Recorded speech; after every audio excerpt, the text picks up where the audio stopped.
Cricket খেলাটারে শুধুমাত্র মহিলা মানুষের মধ্যেই সীমাবদ্ধ রাখা উচিত। কেন?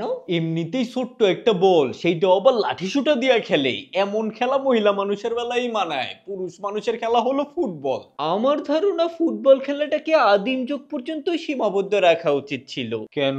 এত লাফালাফি, ঝাপাঝাপি, মারামারি, টু ওয়াইল্ড, এগুলো আসলে আদিম যুগের মানুষের জন্যই ঠিক ছিল। সভ্য মানুষ এইসব খেলা খেলতে পারে না। সভ্য মানুষের খেলা হচ্ছে ক্রিকেট, জেন্টলম্যান গেম। পুরুষ মানুষ খেলতে নামলে যদি একটু শারীরিক শক্তি প্রয়োগই করতে না পারে, তাহলে ওই খেলা আর কুতকুত খেলার মধ্যে পার্থক্য কি রইলো? তোর কি ধারণা ক্রিকেট খেলায় শারীরিক শক্তি লাগে না, শুধু মনে মনে চিন্তা করলেই ছয় হয়ে যায়? একজন এসব বল গড়ায় মারে, আর একজন একটা চ্যাপ্টা লাঠি দিয়ে বাইরা বাইরি করে, এইখানে কি বা এমন শারীরিক শক্তি লাগে? শারীরিক শক্তি বলতে কি শুধু একজন আরেকজনকে ল্যাং মেরে ফেলে দেয় আর ঢুসা মারাকেই বোঝায়? 140-50 স্পিডে যখন বল করে তোকে সামনে দাঁড় করিয়ে দিলে তো প্যান্ট ভিজিয়ে ফেলবি। ওই স্পিডে ফুটবলার একজন আরেকজনের ট্যাকেল করে বেটা। এই জন্যই তো এটাকে আদিম যুগের খেলা বললাম। ফুটবলে খেলা কম আর মারামারি বেশি। এই জন্যই তো গত 150 বছর ধরে পৃথিবীর সবচেয়ে জনপ্রিয় খেলা হিসেবে ফুটবলই আছে।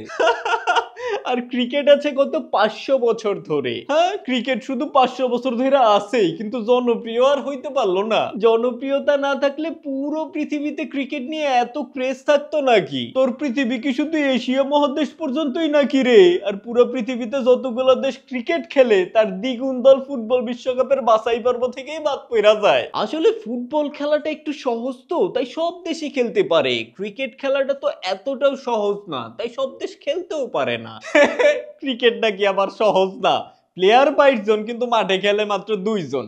একজন আইসা বল ঢিল দেয় আর একজন ব্যাট, আর বাদ বাকিগুলা মাঠে ব্যান্দার মতো দাঁড়ায় থাকে। এটা কোনো খেলা হইলো নাকি? তো কি একটুখানি একটা বলের পিছনে পুরো 22 জন পাগলের মতো দৌড়াদৌড়ি করবে? করবো, কারণ ফুটবল দুর্বল মানুষের খেলা না। এটা খেলতে হইলে সবার ফিট থাকতে হয় ভাইয়া। তো ক্রিকেটও তো ফিট মানুষেরই খেলা।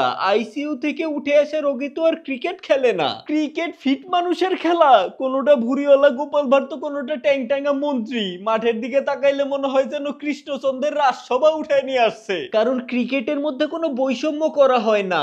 মোটা, চিকন, দুর্বল, শক্তিশালী সবাই এটা খেলতে পারে বলেই তো এটা সর্বসাধারণের খেলা। ফুটবলেও তো কোনো বৈষম্য করা হয় না।